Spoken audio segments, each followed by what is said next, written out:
Shuddhanandana Brajajanaranjana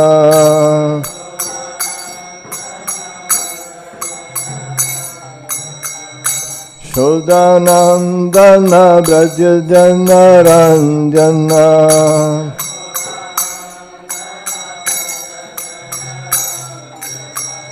Yamunatira Vanachari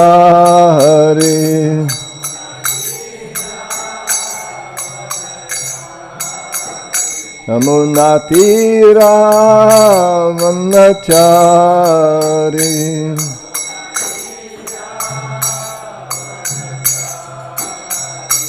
Hare Krishna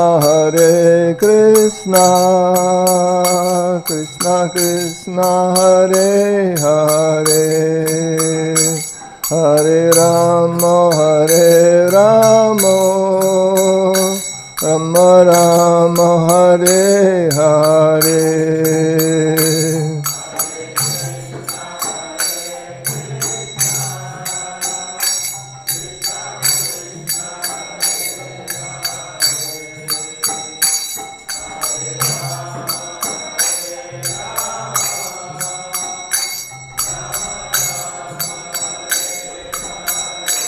Hare Krishna Krishna Krishna Hare Hare Hare Rama Rama Rama Hare Hare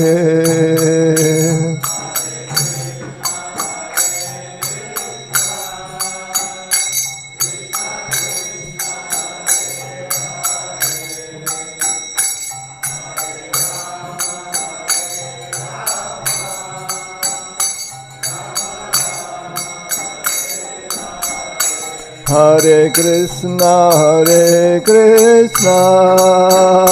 Krishna Krishna Hare Hare Hare Rama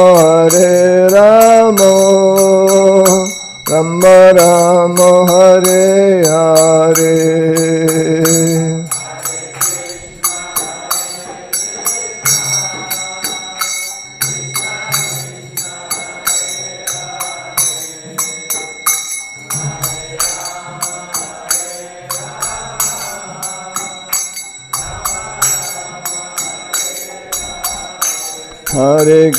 Hare Krishna Krishna Krishna Hare Hare Hare Rama Rama Rama Hare Hare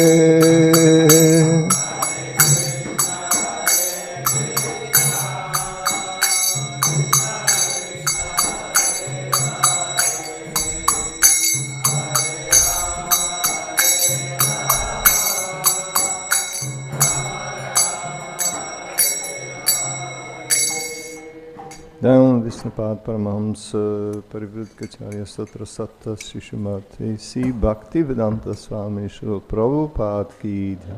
Śrīla Prabhupada founder Acharya Bhibhiti ISKCON Ki Jai. Samaveta Bhakta Vrinda Ki Jai. All glories to the assembled devotees. All glories to the assembled devotees. All glories to the assembled devotees. All glories to Sri Guru and Sri Gauranga.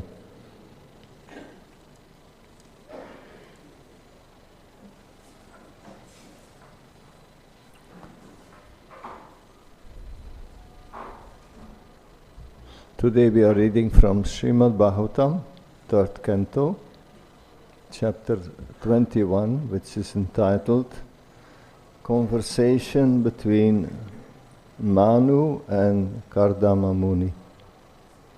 Text 51.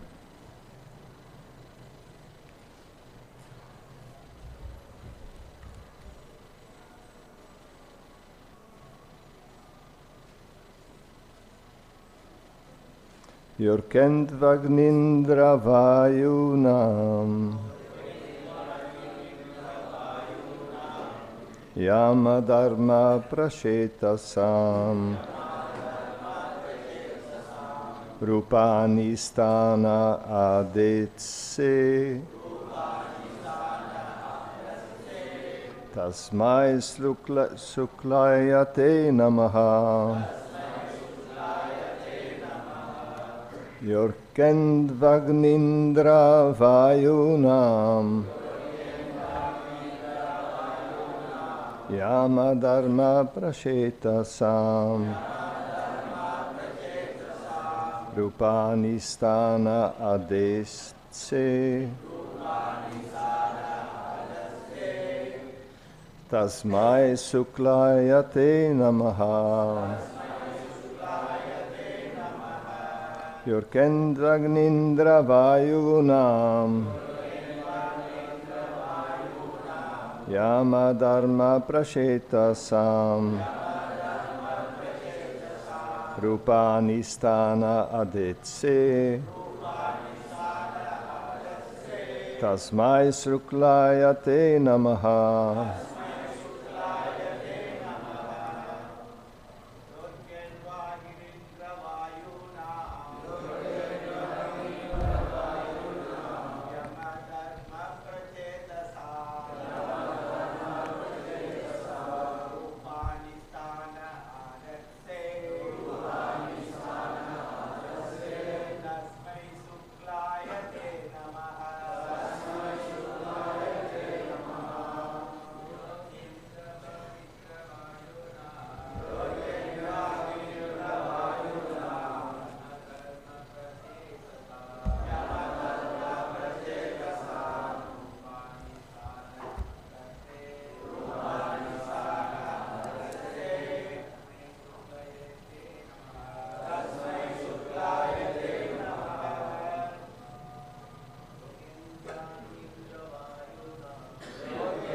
Mataji?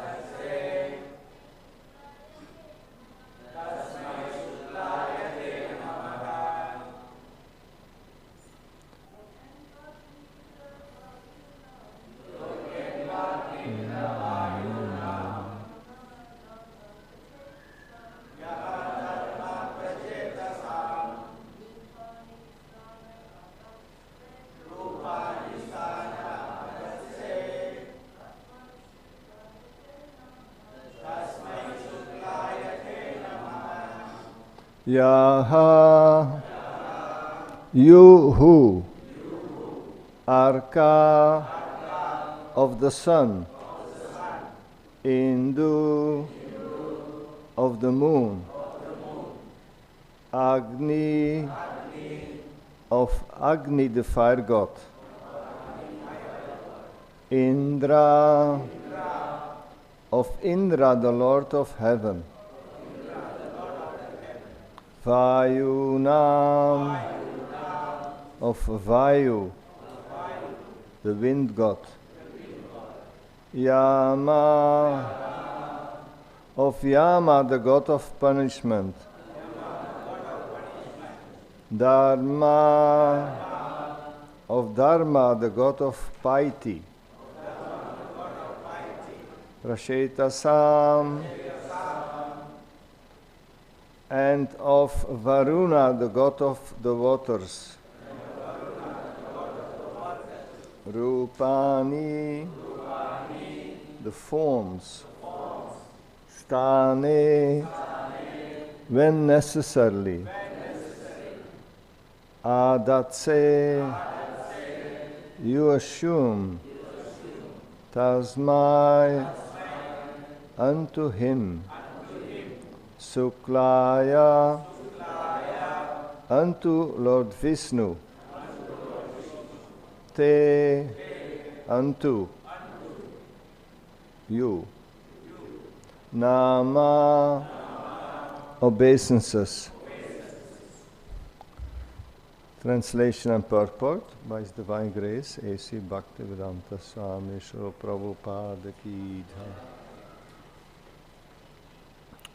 When necessary, you assume the part of the sun god, the moon god, Agni, the god of fire, Indra, the lord of paradise, Vāyu, the wind god, Yama, the god of punishment, Dharma, the god of piety, and Varuṇa, the god presiding over the waters. All obeisances to you, who are none other than Lord Viṣṇu. So in this verse, Kardama Muni is speaking to Svayambhuva Manu. Purport. Since the sage Kardama was a Brahmana and Svayambhuva was a Kshatriya, the sage was not supposed to offer obeisances to the king, because socially Kardama Muni's position was greater than the king's position. But he offered these obeisances to Svayambhuva Manu because as Manu, king and emperor, he was the representative of the Supreme Lord. The Supreme Lord is always worshipable, regardless of whether one is a Brahmana, a Kshatriya, or a Sudra.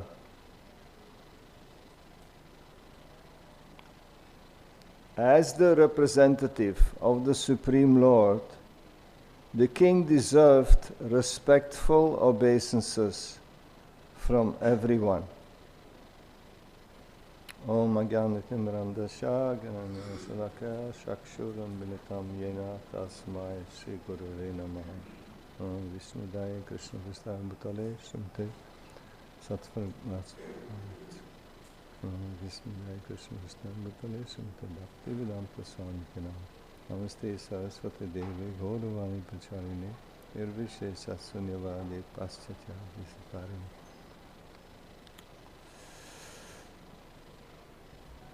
So, as we heard yesterday by the Kishore Prabhu, that the king is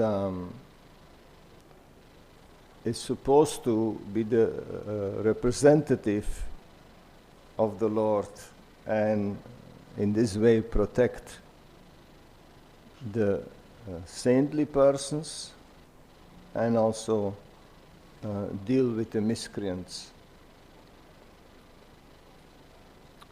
That's the Vedic function, and for that reason kings had to sometimes practice in the forest on animals, and they were forgiven for that because they were physically acting strongly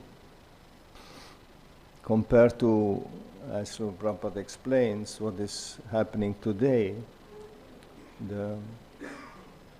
The leaders of society are sitting in their office and then making decisions far away from the where things are happening real.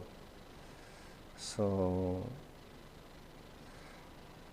in this purport it's explained that Svayambhuva Manu, being a Brahmana, normally didn't have to offer his obeisances to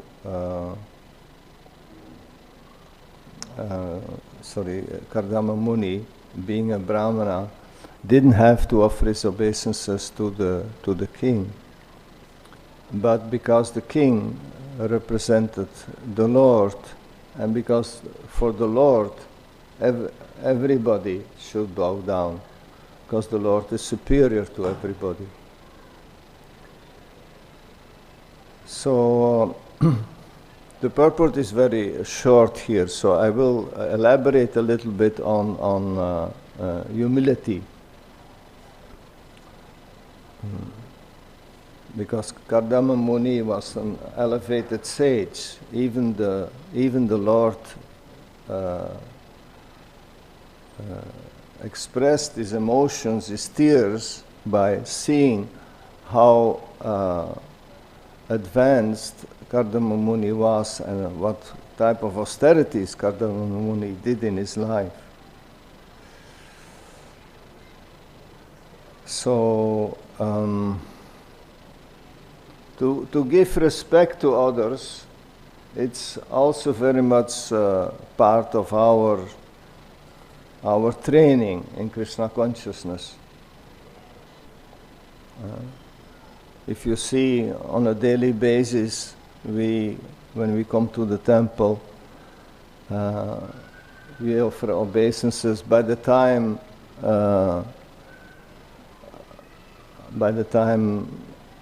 to the deities, to the Radha Madhava, Panchatattva, Lord Nrsimhadev, Tulsi, and then to all the devotees. So where we say, let us now give our respectful obeisances unto all the Vaishnava devotees of the Lord, who are just like desire trees, who can fulfill the desires of everyone and who are full of compassion for the fallen conditioned souls. So these are all very beautiful prayers and very important aspects of Krishna consciousness. So much so that by the end of the first part of the morning program, before chanting, then we bow down like 9-10 times. We put our head on the floor and to show the Lord that we are small and that He is great. And we don't do that only for the Lord, we also do that for our spiritual master. We also do that for all the devotees, senior devotees, younger devotees. When we meet, we address even younger devotees. We call them Prabhu. So in our training of Krishna consciousness is very much like that, to show respect and to show respect to others. Especially to seniors, especially to the deities, but also to all the devotees, because devotees are special, and we realize that every devotee has Krishna in his heart. So every devotee is worth of our respect.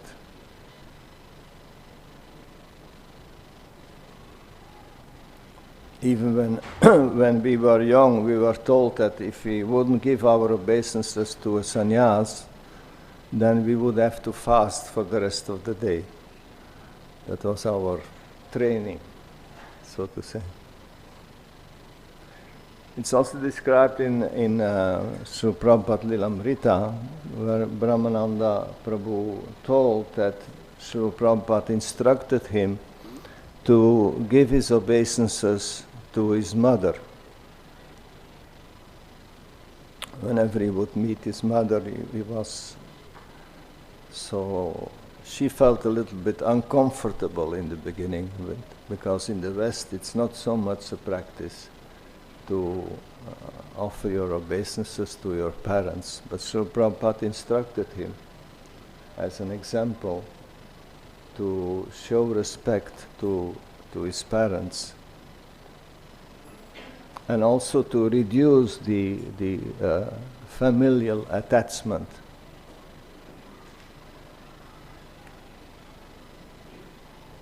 And humility is the quality of having a modest view of one's value or importance.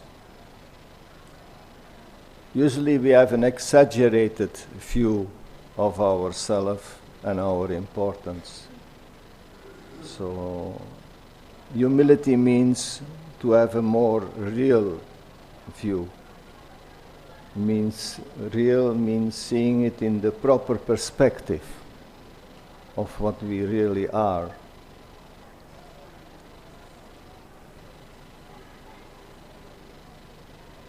There was one band with Boy George at the head in the late 80s and beginning of the 90s from the UK. And he had a song which became famous all over the world, especially in the West, but it became famous, where he was, and the song was called Bow Down Mr. Hare Krishna Hare Ram. Bow down Mr. Hare Krishna Hare Ram. So he was singing the Maha Mantra a lot, and there were some shows with Satchidananda Swami and a group of devotees in the background.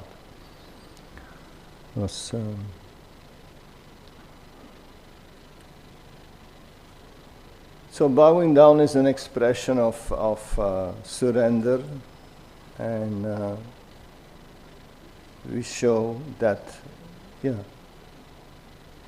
it's humility.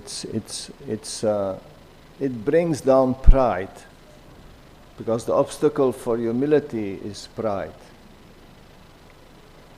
Pride means we put ourselves out of proportion. We allow irreal thinking of ourselves with a lack of knowledge. And sometimes that prevents us from bowing down.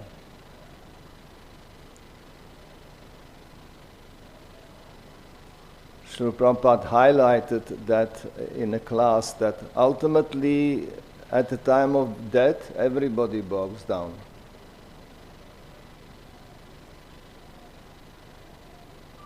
So he encouraged for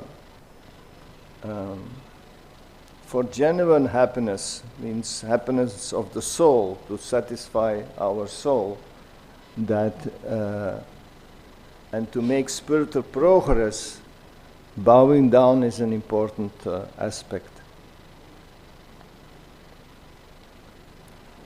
There is an incident, or there was an incident, where a devotee expressed to Srila Prabhupada that he had difficulty giving his obeisances. So he felt resistance in himself. And he thought, okay, let me express it to Srila Prabhupada, because that's what he felt. And especially in this world, usually people say, if it doesn't feel good, don't do it. Or if it feels good, do it. But that type of instruction can bring you to hell. So Srila Prabhupada's reply was very simple. Just keep bowing down and your resistance will go away. Because it's natural for the soul to be humble and to bow down for the Lord and for the representative of the Lord. So things that are natural from the spiritual point of view should be done, in contradiction to what feels good or what feels bad, or etc., etc.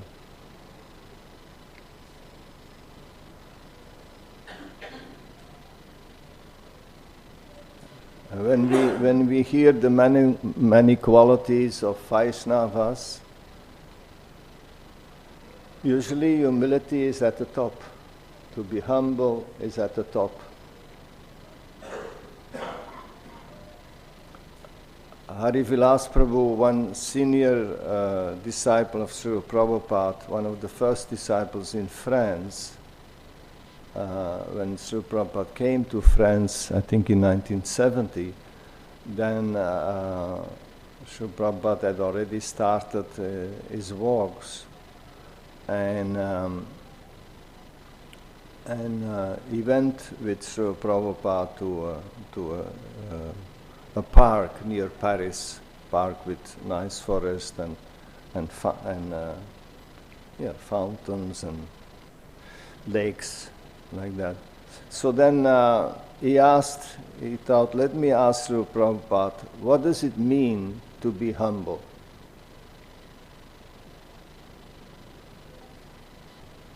And Srila Prabhupada told him, humility means that you're convinced beyond any doubt that there is nothing in this world, absolutely nothing in this world, that will save you except the mercy of Krishna.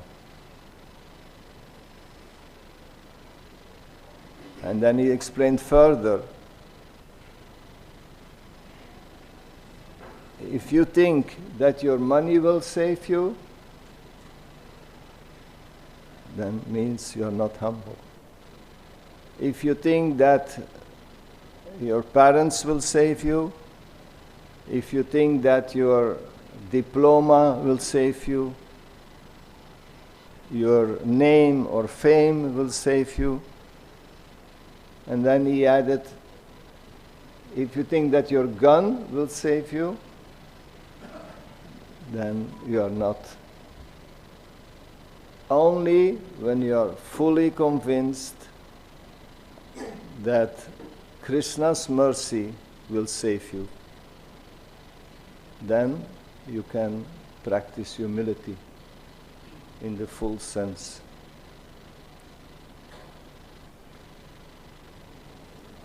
Because we may think I have a license for a gun, so because you see sometimes people, they get these licenses and they walk all the time with a gun. But if Krishna wants to kill you, nobody can save you. If Krishna wants to save you, nobody can kill you. So.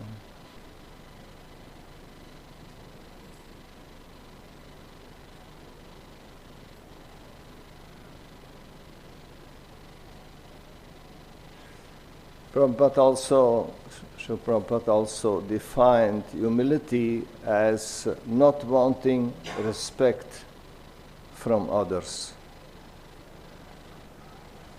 The humble person is ready to offer all respect to others and doesn't want any respect in return. That's the quality of real humility. Srila Prabhupada also speaks about false humility.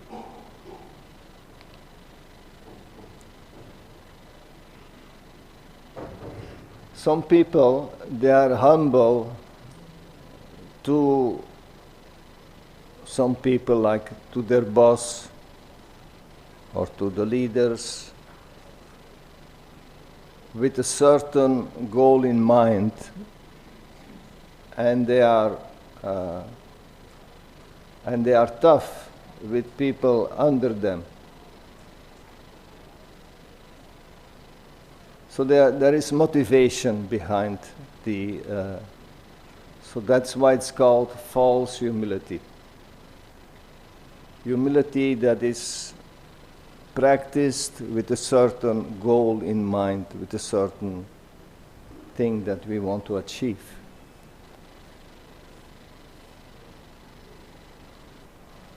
Like in jobs, many times it is seen that people go out of their way to be nice with their superiors, but then they are not at all nice with those who are working under them, because they are motivated for getting in a higher position. So that is false humility.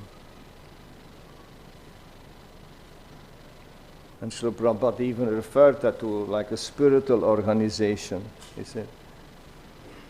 We may externally grow in position, Srila Prabhupada says, but we won't grow necessarily internally on the devotional level.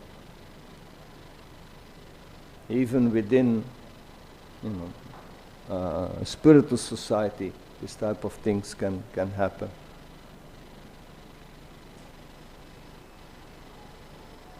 And also, humility in Krishna consciousness is a strength. It's not because one is humble that it means that one accepts everything because I'm humble, so I accept everything that you say, or everything that you do, or everything that happens. No. Humility means that it doesn't mean self-depreciation. Doesn't mean that you see yourself like in a bad light or in a low light. It rather means that you have a very clear understanding of who you are, what you are, from the Krishna conscious perspective. And if anything is wrong, then you would perceive that also and speak up. It doesn't mean that if one is humble, or that one has a good sense of humility, that he doesn't correct things which are wrong.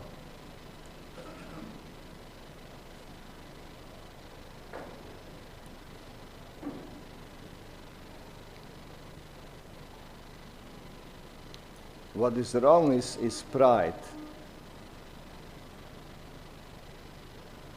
And pride is the false ego, the ahankara, the misconceptions. We have a misunderstanding of ourselves, of who we are.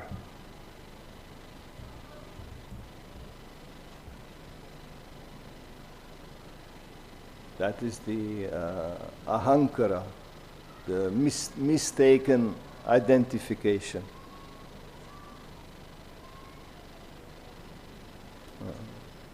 True humility is the absence of self-importance.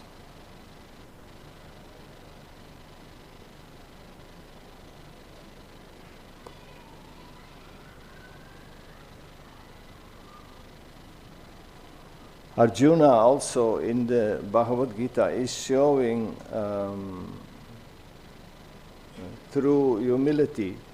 First chapter, he is trying to explain to Krishna that he doesn't want to fight, that he doesn't want to create social havoc, that he doesn't want to disturb, doesn't want to fight with people who are his uncles, who are close to him, who are his teachers.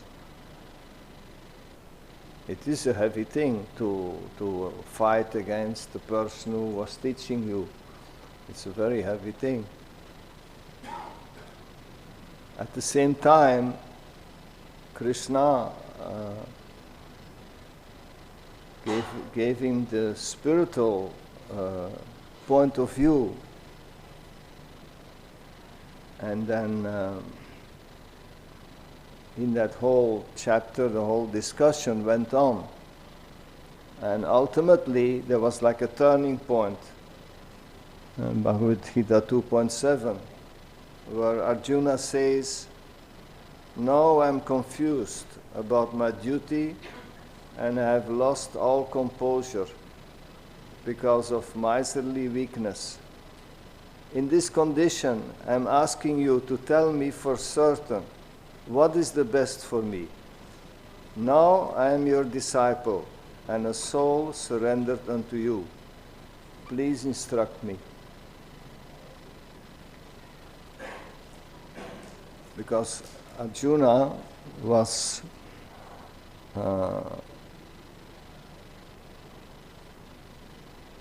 was free of pride. He was defending his point of view first, but then he was defeated. And due to his purity at heart, he could take it. If there would have been more false ego, he would have rejected it. And that's what often we do, unfortunately, in life. We reject good advice because we don't have the purity at heart to understand the good advice. And then we reject it. But Arjuna, this was a turning point. Arjuna opened himself up and says, look, I don't know anymore. I have enough faith in you. Now you please mold me.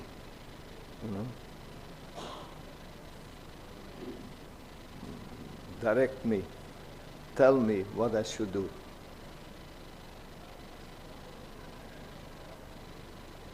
And then some time later, he was fighting like a lion for the right purpose. So he turned around 180 degrees from shaking knees, not wanting to fight, thinking to have good reasons why not to fight, until to be so motivated and inspired and loaded with energy that he was fighting like a lion.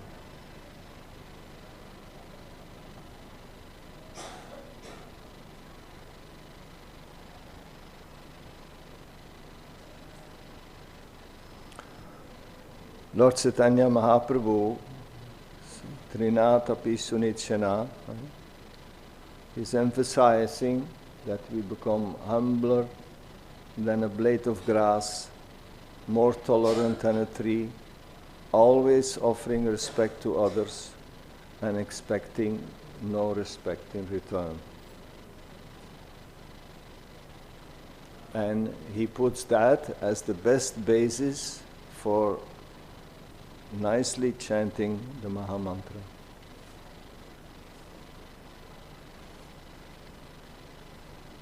Srila Prabhupada himself, he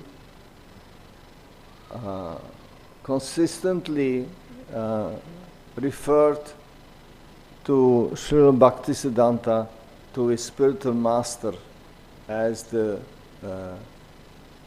reason of his success.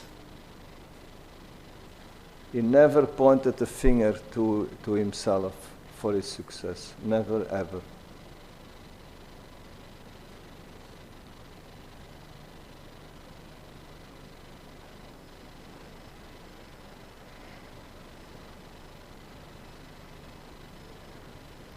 So Krishna is attracted to our humility. Krishna is attracted to us becoming humble. Now, humility is not the ultimate goal. The ultimate goal is to have pure devotion, pure love for Krishna.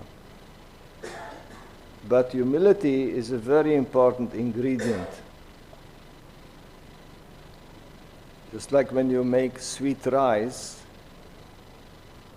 with rice, milk, and sugar. Sugar is an important ingredient in the sweet rice. So, humility helps us to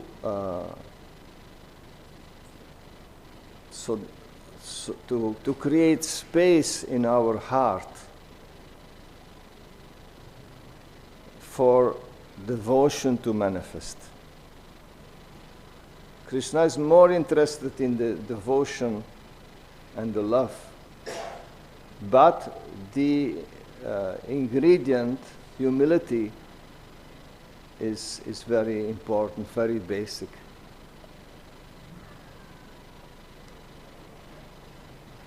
Because for that devotion to manifest in our heart, humility is the key ingredient.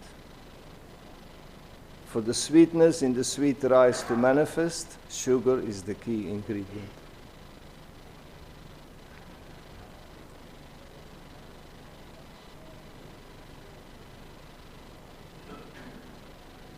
Another quote, humility means that one should not be anxious to have the satisfaction of being honored by others. This is not something we should long for.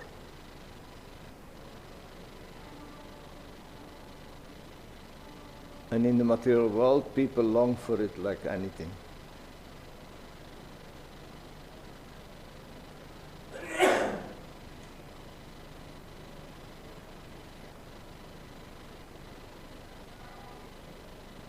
We should not be interested in honor or dishonor,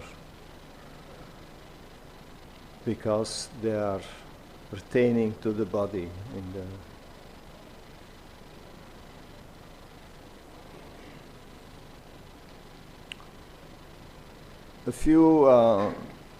I want to read a few statements from Srila Prabhupada that shows how humble he is in the execution of his mission. Although my Guru Maharaj ordered me to accomplish this mission, I am not worthy or fit to do it. I am very fallen and insignificant. Therefore, O Lord, now I am begging for your mercy so that I may become worthy. For you are the wisest and most experienced of all. This is part of that prayer on the Jaladuta. It is all Krishna's grace that he has sent such a nice assistance to me for executing the mission of my spiritual master. Personally, I am non-entity. I have come here on the order of my spiritual master, and he has kindly sent you all boys to assist me. So whatever is being done, there is no credit for me, but all the credit goes to my spiritual master, because he has arranged everything. And I am simply to abide by his order. This is a letter from 1968.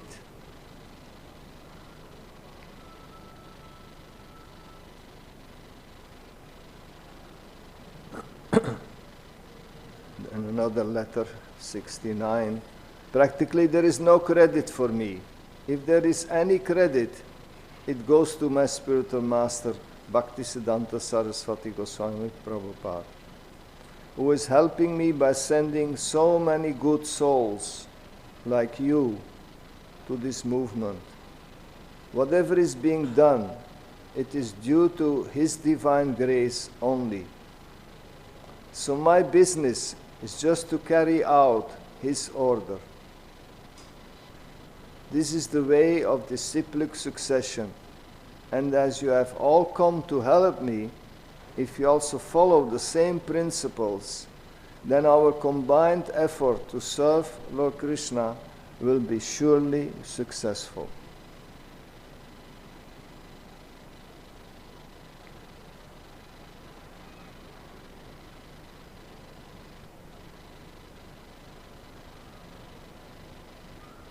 Then there is the example where a disciple named Dinabandhu Das described how Srila Prabhupada would cook and clean for the early devotees, many of whom were the most degraded class of persons, hippie counterculturists. The young men and women had very little sense of cleanliness or devotional etiquette when they first arrived. Srila Prabhupada, the spiritual master and founder of a global movement, would himself wash their pots and pans after meals, a task typically reserved for junior devotees or servants. So on the level of humility, this act showed that no service is too menial in Krishna's service.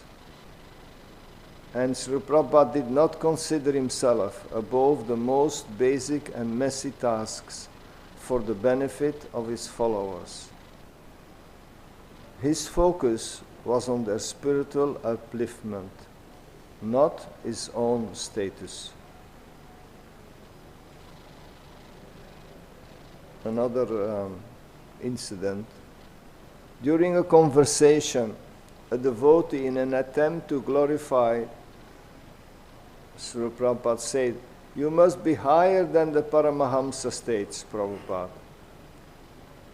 Srila Prabhupada immediately and sincerely replied, "I am lower than you, I am lower than you." In another instance, during the discussion with Dr. Patel, Srila Prabhupada stated, "I am not Guru, I am deferring the status of true Guru to the principal and the previous acharyas." This was not false modesty, but a genuine Vaishnava's sentiment of considering oneself the most fallen and all others to see them as superior. He genuinely saw himself as a humble servant of the servant of Krishna.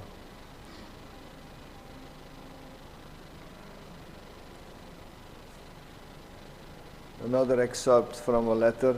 So Prabhupada writes, "When I left your country on the 22nd of July, I think this is after the first time that Srila Prabhupada, this is at the time Srila Prabhupada went for the first time back to India because of illness. I had very little hope to come back again. But Krishna informed me that I am not going to die immediately.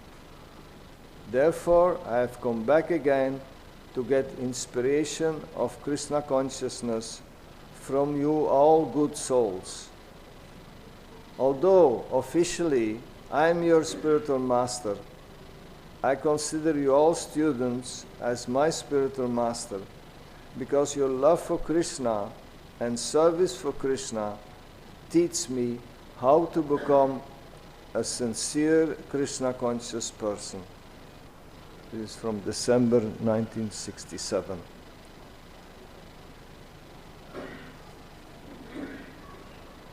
Then this is from Srila Prabhupada installed deities in Sydney, and he had no time to spend time there. He had to move on. And so then he prayed to the deities he just installed that they would please help make the deity worship happen. Srila Prabhupada once described his inner feelings during his preaching efforts, particularly in Sydney. He prayed to Krishna, "I can do anything good to them, but somehow or other I brought them to you. Sir, now you make them Krishna conscious. Otherwise, how can I do anything? It is beyond my power." This shows his constant reliance on the Supreme Lord and his admission of his own limitation without makes it show that in your previous birth you have cultured these signs of Krishna consciousness.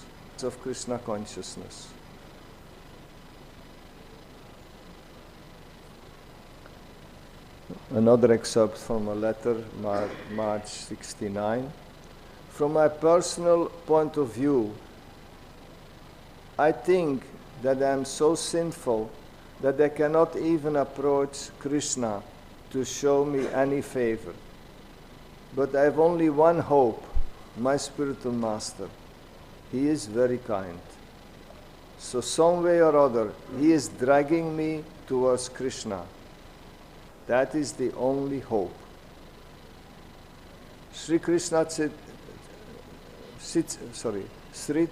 Charitamrita says, therefore, Guru Krishna, by the mercy of the spiritual master and by the mercy of Krishna, one gets into Krishna consciousness.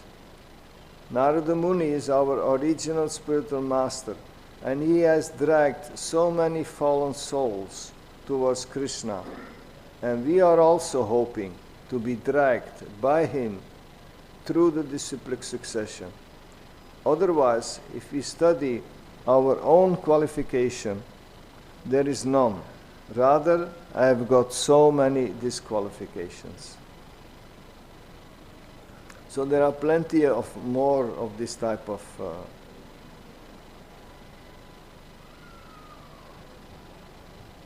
statements by Sir Prabhupada, but I will stop here. Any comments or?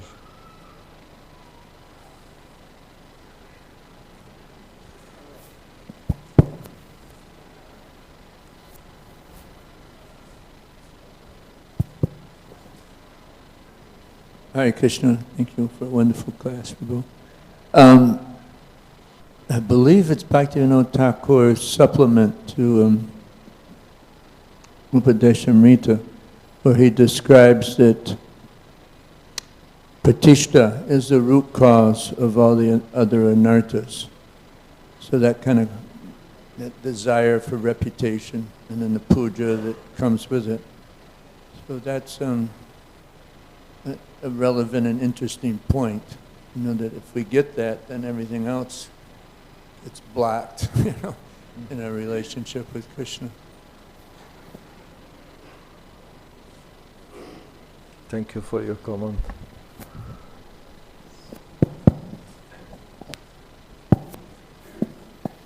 Thank you for those readings. I was going to ask something about the text, but it's very hard to comprehend Prabhupada saying he has no qualification to us. That makes no sense. The way we see Prabhupada. So it's very transcendental to hear him say like that, which we can't comprehend, but because of how much respect we have for him. So it's a paradox, almost. So thank you for reading the incomprehensible. And my question about the text is, when Kardama says to Swayambhuva Manu, when it's necessary, you act like the sun god, or the moon god, or the god of the waters, or the god of fire, or the god of wind. And that's also a type of incomprehensible understanding. How can an emperor act like the sun god? So I was thinking, the only thing I could make sense out of that is he keeps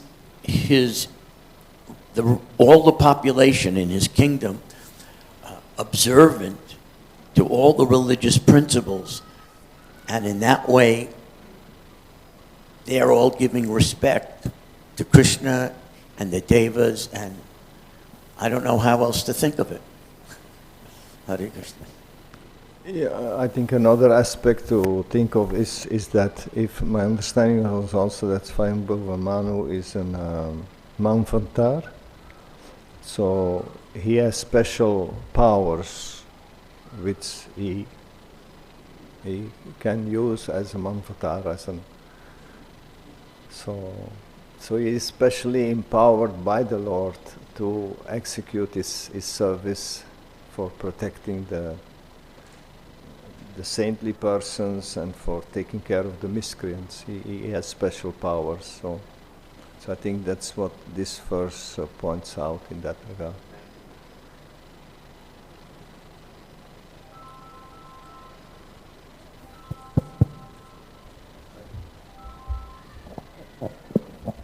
Hare Krishna. Thank you very much for the class. I was just, one thing that really impressed me when you also mentioned Arjuna, that the real strength of humility also lies in Arjuna. He was in doubt in the beginning in the Bhagavad Gita, but also this, that he actually accepts that I'm in doubt, I need this help.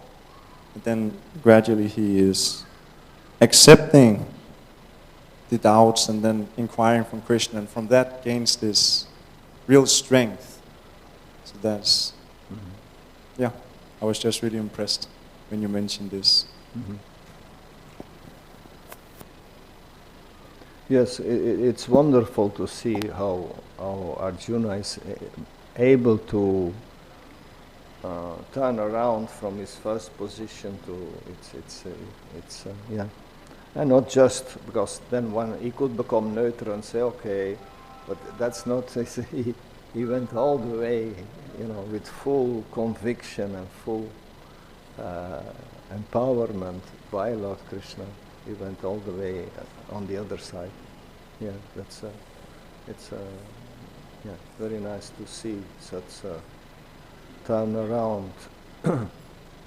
And in order to make such a turnaround, just for us to admit something, if we say something and somebody points something out, for us to change a little bit what we were thinking, it's already, ooh, my false ego is screaming. But, here we see Arjuna, he's, so it's these are important lessons for us to learn and to follow.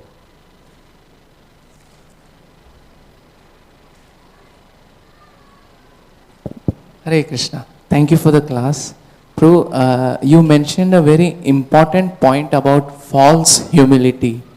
So, how do we understand this false humility? It seems like, suppose, for example, in my case, sometimes when he approaches devotees, at start it feels that he's very humble. And then when you serve under him and when he goes to a higher position, it becomes very difficult to deal with this person. Then it seems that he is only humble when we are from a distance. When we interact from a distance, it seems that he is humble, he is dealing with us like that. And then when we come closer, when we are serving under him, and then it becomes very difficult to deal with such a person.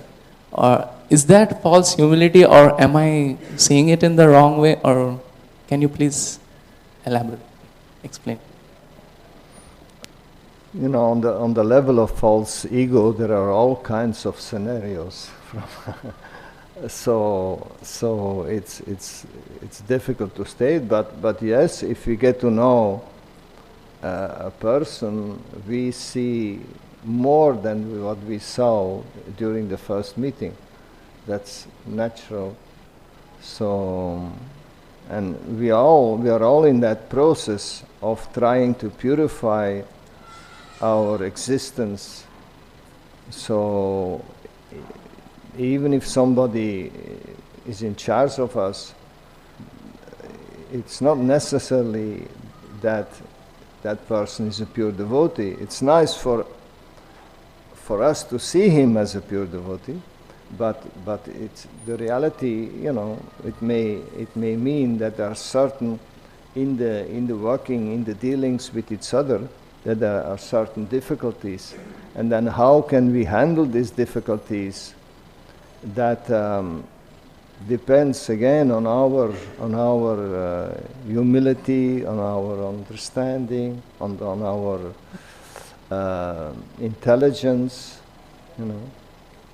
So this is an whole art of living question that you are asking. So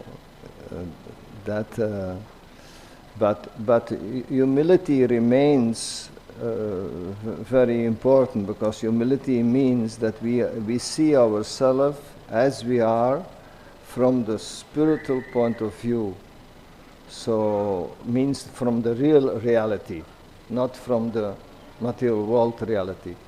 So humility remains very important, even if we have difficulties in working under somebody, for then whatever reasons that needs to be analyzed, then still our attitude, how we see that as a test of Krishna, how we see that Krishna's hand in that he put us in that situation to become a better devotee.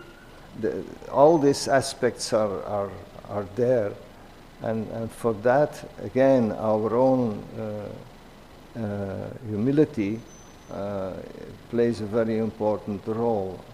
And if we do an effort to get through that with the understanding that Krishna is there, Krishna's mercy is in everything, also the things what we are struggling with, then Krishna will help us, and maybe then another person will come, maybe your spiritual master will say something which makes you think, okay, now I put two and two together. You see, but that's the art of living. What your question is how to put that in daily practice. But our humility remains a key aspect there. So we'll stop here. So Prabhupada ki